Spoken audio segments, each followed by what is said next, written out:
தமிழொலி நேயர்களுக்கு வணக்கம். இன்றைய காலை நேர தலைப்புச் செய்திகள்.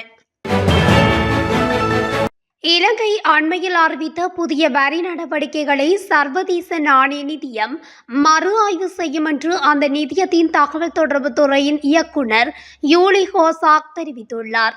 கடந்த மாதம் இலங்கை தொடர்பான ஏற்பாட்டின் கீழ் 3வது மதிப்பாய்வில் சர்வதேச நாணய நிதிய பணியாளர்களும் இலங்கை அதிகாரிகளும் பணியாளர் நிலை ஒப்பந்தத்தை எட்டியதாக அவர் செய்தியாளர்களிடம் குறிப்பிட்டுள்ளார். மதிப்பாய்வு முடிந்ததும் அவர்களது சர்வதேச நாணய நிதியத்தின் நிர்வாக குழுவால் அது அங்கீகரிக்கப்பட்டதும் இலங்கைக்கு $333 மில்லியன் கிடைக்கும் என்று கோசாக் கூறியுள்ளார். இதற்கிடையில் இலங்கையின் தனியார் வருமானத்தின் வரி அமைப்பில் முன்மொழியப்பட்ட சீர்திருத்தங்களை ஜனாதிபதி அனுரகுமார திசாநாயக்க அண்மையில் அறிவித்துள்ளார். இந்த மாற்றங்களின்படி வரியில்லாத மாதாந்த வருமான வரம்பு 1,00,000 இருந்து 1,50,000 ரூபாவாக உயர்த்தப்பட்டுள்ளது. 2022 ஆண்டு முதல் 2024 ஆண்டு செப்டம்பர் வரையான தனது ஆட்சி காலத்தில் பொதுமக்கள் பிரதிநிதிகளின் மருத்துவ உதவிக்கான தனிப்பட்ட கோரிக்கைகள் அனைத்தும் ஜனாதிபதி நிதியத்தின் நிலையான நிர்வாக நடைமுறைகளின் கீழ் கையாளப்பட்டதாக முன்னாள் ஜனாதிபதி ரணில் விக்ரமசிங்க அறிக்கையொன்றில் தெளிவுபடுத்தியுள்ளார். ஒரு கோரிக்கையை தவிர எந்த ஒரு தனிநபருக்கும் 1 மில்லியனுக்கு மேல் நிதி உதவி வழங்கப்படவில்லை என முன்னாள் ஜனாதிபதி தெரிவித்துள்ளார். இந்த காலகட்டத்தில் வழங்கப்பட்ட பல குறிப்பிடத்தக்க விநியோகங்கள் அவர் வெளியிட்ட அறிக்கையில் விவரிக்கப்பட்டுள்ளன. இலங்கையில் தற்போது பயன்படுத்தப்படும் வாகனங்களின் விலைகள் வேகமாக குறையும் என ஜப்பான் இலங்கை வர்த்தக சங்கம் தெரிவித்துள்ளது.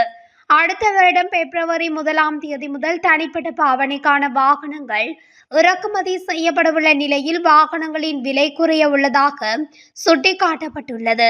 இந்த விடயம் தொடர்பில் கருத்து தெரிவித்த அந்த சங்கத்தின் தலைவர் ஜெகத் ராமநாயக்க குறைந்த இயந்திர திறன் கொண்ட வாகனங்களே நாட்டுக்கு மிகவும் பொருத்தமானது. கொரோனா தொற்று நோயுடன் 2021 முதல் நாட்டுக்கு வாகனங்களை இறக்குமதி செய்வதை தடை செய்ய அரசாங்கம் நடவடிக்கை எடுத்தது. பல ஆண்டுகளுக்கு பின்னர் அந்த கட்டுப்பாடுகள் தளர்த்தப்பட்டுள்ளன. இதன்படி அடுத்த ஆண்டு பிப்ரவரி 1 முதல் தனிப்பட்ட பாவனைக்கான வாகனங்களை இறக்குமதி செய்ய அனுமதிக்கப்படும் என அரசாங்கம் தெரிவித்துள்ளது. அந்த நிலைமையுடன் நாட்டில் வாகனங்களின் விலைகள் வேகமாக குறையும் என அவர் மேலும் குறிப்பிட்டுள்ளார்.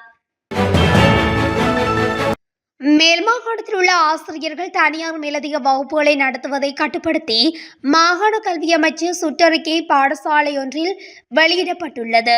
இதன்படி மேல் மாகாணத்தில் உள்ள பாடசாலை ஆசிரியர்கள் பாடசாலை நேரங்களில் மாணவர்களிடம் மேலதிக வகுப்புக்கான கட்டணத்தை பெற்றுக்கொண்டு தனியார் வகுப்புகளில் கற்பிப்பதற்கு தடை விதிக்கப்பட்டுள்ளது.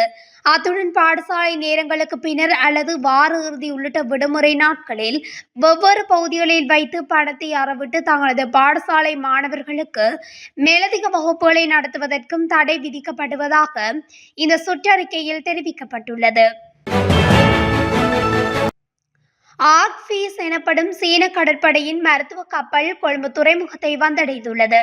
இந்த கப்பலானது இலங்கை மக்களுக்கு வைத்திய பரிசோதனை மற்றும் சிகிச்சை சேவைகளை வழங்குவதற்காக இன்று முதல் 27 வரை கொழும்பு துறைமுகத்தில் இருக்கும் என தெரிவிக்கப்பட்டுள்ளது. இந்த கப்பலின் உத்தியோகபூர்வ விஜயத்தை முன்னிட்டு இலங்கை கடற்படை மரபு ரீதியில் வரவேற்பு அளித்துள்ளது.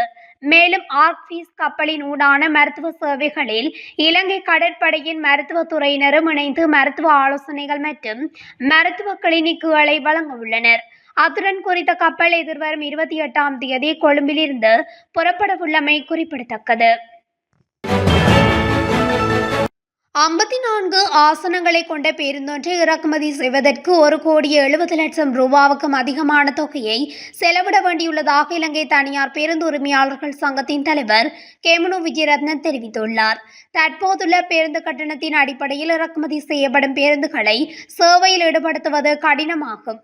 எனினும் தற்போதுள்ள பேருந்து கட்டணத்தை அதிகரிக்க வேண்டும் என நாம் அரசாங்கத்தை கோரவில்லை.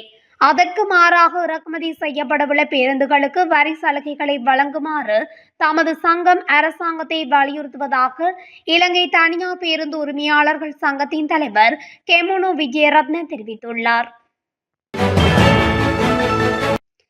இலங்கையின் அரசியலமைப்பில் 13வது திருத்த சட்டம் உள்ளடக்கப்பட்டுள்ளதால் அது குறித்து இந்தியாவுடன் கலந்துரையாட வேண்டிய தேவை இருக்கவில்லை என வெளிவிவகார அமைச்சர் விஜித ஹேரத் தெரிவித்துள்ளார். அரசியலமைப்பின் பிரகாரம் செயற்பட வேண்டிய கடப்பாடு அரசுக்கு உண்டு.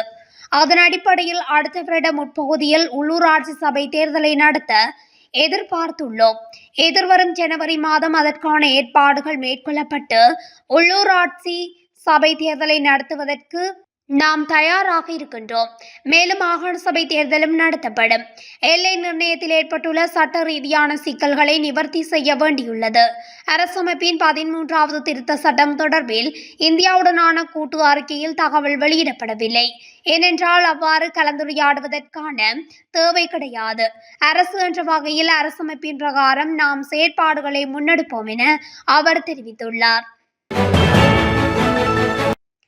இலங்கையில் பல்வேறு குற்ற செயல்களுடன் தொடர்புடைய நபர் மர்ம நபர்களால் சுட்டுக் கொலை செய்யப்பட்டுள்ளார்.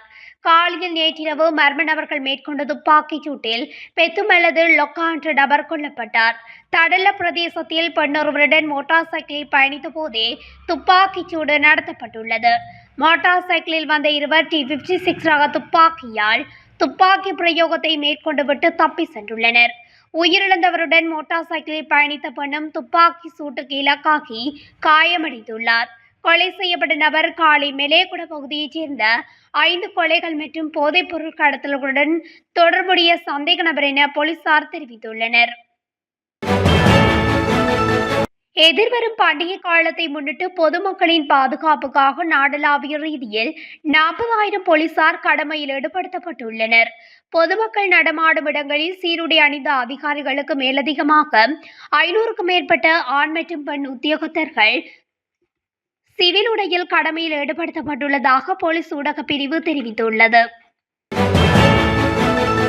களுத்துறை கட்டுக்குருந்த பகுதியில் உள்ள வீடொன்றில் 2 பிள்ளைகளின் தந்தையொருவர் கொல்லப்பட்டுள்ளதாக கிடைத்த தகவலின் அடிப்படையில் பயாவள காவல்துறையினர் விசாரணைகளை ஆரம்பித்துள்ளனர்.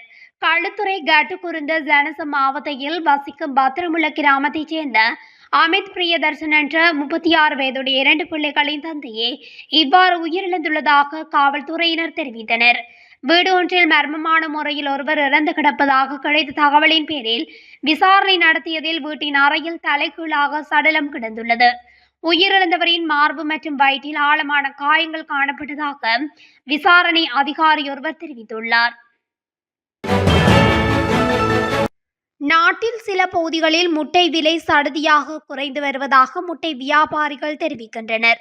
இதன்படி முன்னர் 40 ரூபாய் தொடக்கம் 45 ரூபாய் வரையில் விற்பனை செய்யப்பட்ட முட்டை தற்போது 25 ரூபாய் தொடக்கம் 30 ரூபாய் வரையில் விற்பனை செய்யப்படுவதாக வியாபாரிகள் குறிப்பிடுகின்றனர். அதன்படி யாயில, கந்தானை, ராகம் உள்ளிட்ட பிரதேசங்களில் முட்டையின் விலை குறைந்துள்ளதாக தெரிவிக்கப்படுகின்றது. ஹட்டனில் இருந்து கண்டி நோக்கி பயணித்த தனியார் பஸ் ஒன்று சனிக்கிழமை விபத்துக்குள்ளானதில் 3 பேர் உயிரிழந்துள்ளதுடன் பலர் காயமடைந்துள்ளனர்.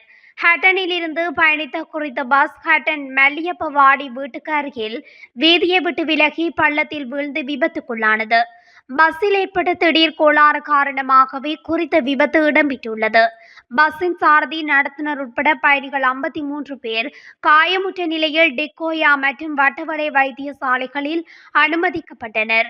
ஹட்டனைச் சேர்ந்த 14 வயதுடைய பாடசாலை மாணவர், 68 வயதுடைய கண்டியைச் சேர்ந்த பெண் மற்றும் ஒரு பெண் என 3 பேர் உயிரிழந்துள்ளனர்.